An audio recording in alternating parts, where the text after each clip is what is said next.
Il existe un mythe, ou plutôt une pensée commune concernant le décodage du langage corporel. Comme quoi quelqu'un qui aurait une certaine maîtrise de tout ça serait capable de lire dans les pensées d'une personne. On a l'exemple des mentalistes qui peuvent deviner votre prénom, deviner des choses sur votre métier, ou même carrément dessiner le même dessin que vous, sans même l'avoir consulté au préalable.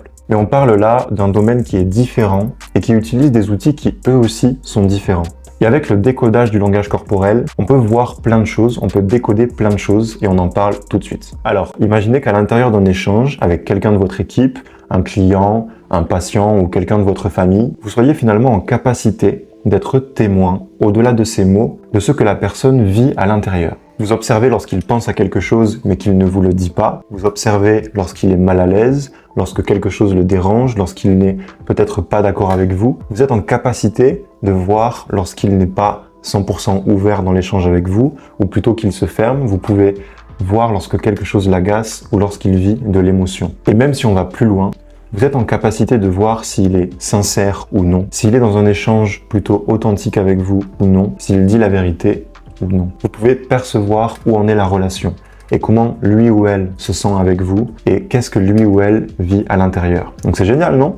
Le truc c'est où se situe la nuance. Une émotion qui ne se lit pas sur le corps est une émotion qui n'existe pas. Et à tout instant, vous pouvez observer des choses sur le langage corporel de l'autre qui vous donnent des informations sur ce que la personne vit. La nuance, c'est que vous allez observer ce qu'on appelle en synergologie des horizons de sens. Par exemple, vous allez pouvoir voir le malaise lorsque la personne est stressée ou lorsqu'elle vit une émotion. Vous allez être en capacité de pouvoir voir lorsque la personne a envie de dire quelque chose, mais qu'elle n'ose pas, lorsqu'elle vit un désaccord. En fait, vous allez avoir la capacité d'observer tout ce qui concerne le non-dit. Mais finalement, le pourquoi, la raison, les pensées, la vraie signification de tout ça appartient à la personne. Et puis le langage corporel peut être en lien avec beaucoup de choses. La personne peut par exemple se souvenir de quelque chose, ou pendant qu'elle est avec vous, elle pense à autre chose, et ses pensées lui font ressentir quelque chose, lui font vivre des choses, et puis elle va les exprimer corporellement, mais ça n'aura pas forcément de lien directement avec vous. C'est pourquoi on fait la différence entre horizon de sens